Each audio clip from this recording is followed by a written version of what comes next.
On retrouve à présent à Tokyo notre correspondant Vincent Touraine. Vincent, alors on parlait jusqu'ici d'un risque de catastrophe nucléaire. Maintenant, ce n'est plus un risque, la catastrophe, on est dedans. Oui, semble-t-il, on en prend conscience progressivement ici à Tokyo. Autant ces derniers jours, on a entendu dans les témoignages que vous avez diffusés, autant les Tokyoïtes tentaient de vivre comme la normale. Autant aujourd'hui, on pouvait remarquer dans les rues de Tokyo qu'ils avaient un visage grave, préoccupé. Et certainement que certains d'entre eux pensent à partir. J'étais ce matin à l'aéroport de Haneda, au terminal international, c'est sûr. Cela concerne surtout les étrangers dont une grande partie tentent de quitter le Japon. Mais j'ai vu des couples japonais aussi qui tentaient de prendre un avion, des familles. Donc on prend la pleine mesure ici de cette catastrophe tout au long de la journée. On n'a fait qu'avoir des nouvelles plus alarmantes. Alors pour ce qui est de Tokyo, quand même la bonne nouvelle c'est que le taux de radioactivité est très faible. Il ne nuit pas en l'état à la santé humaine. Il a un petit peu monté dans la matinée, mais ensuite il est reparti à la baisse. Et puis il semble que les vents soient favorables, c'est-à-dire qu'ils poussent la radioactivité vers l'océan Pacifique, ce qui est quand même une bonne chose. Alors pour ce qui est des centrales, il y a du personnel évidemment qui se trouve dans ces centrales et qui tente de limiter la catastrophe. Est-ce qu'on peut considérer que ces personnels, que ces travailleurs donc, dans ces centrales sont condamnés, enfin en tout cas risquent leur vie actuellement ?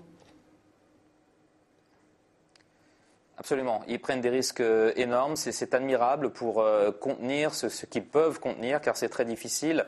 Une partie du personnel de la centrale a été évacuée en fin de matinée, me semble-t-il, par TEPCO. Mais les gens qui sont là pour rajouter de l'eau de mer, pour tenter de refroidir les réacteurs défectueux, aux dernières nouvelles, sont toujours sur place.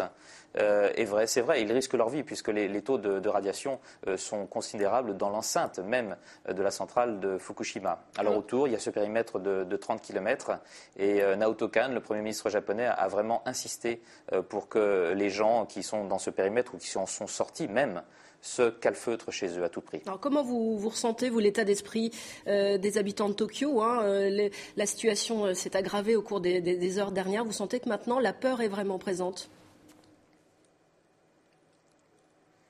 Oui, je crois qu'on peut le dire. Déjà, les Tokyoïtes n'étaient pas rassurés. Je pense que là, ils commencent à avoir peur. Ils appellent leur famille, qui n'est pas toujours forcément dans la région de Tokyo, qui peut être en province également. Tout au long de la journée, quand même, les Tokyoïtes sont partis ce matin au travail sans connaître véritablement, je pense, l'ampleur des problèmes qui commençaient déjà à se développer en début de journée. C'était un petit peu à l'heure du rush qu'il y a eu les premiers problèmes importants sur le réacteur numéro 2 et ensuite on a eu le 4, le 5, les incendies qui ont été maîtrisés. Les failles, les trous dont on parle dans certaines enceintes de réacteurs. Voilà, progressivement, tout au long de la journée, ils se sont rendus compte de l'ampleur de la gravité de ce qui se passe actuellement en regardant la télévision sur leur téléphone portable, puisqu'on regarde beaucoup la télévision sur le téléphone portable ici. Vincent, une dernière précision. Donc actuellement, les évacuations sont prévues autour de la centrale de Fukushima, mais toujours pas sur la région de Tokyo. Est-ce que la population n'a pas l'impression de se laisser un petit peu abuser par ces mesures qui pourraient être insuffisantes ? Écoutez, pour l'instant, les taux de radioactivité qui ont été constatés sont faibles, ce qui est rassurant. Ils ne présentent pas de problème pour la santé humaine. On est quand même à 250 km. C'est sûr qu'on n'est pas très loin de cette centrale nucléaire, mais 250 km, c'est quand même une distance assez significative. Ça laisse de la marge pour que les émanations radioactives se dissipent, d'autant que, comme je le disais, elles semblent être rejetées vers l'océan en ce moment. Donc se préparer, oui, mais comment ? Les Japonais sont préparés au séisme. Ils savent qu'il faut avoir chez soi sa petite ration de survie, un casque même, de quoi tenir pendant plusieurs jours, une lampe électrique. Mais personne n'a chez soi de combinaison NBC, nucléaire, biologique, chimique.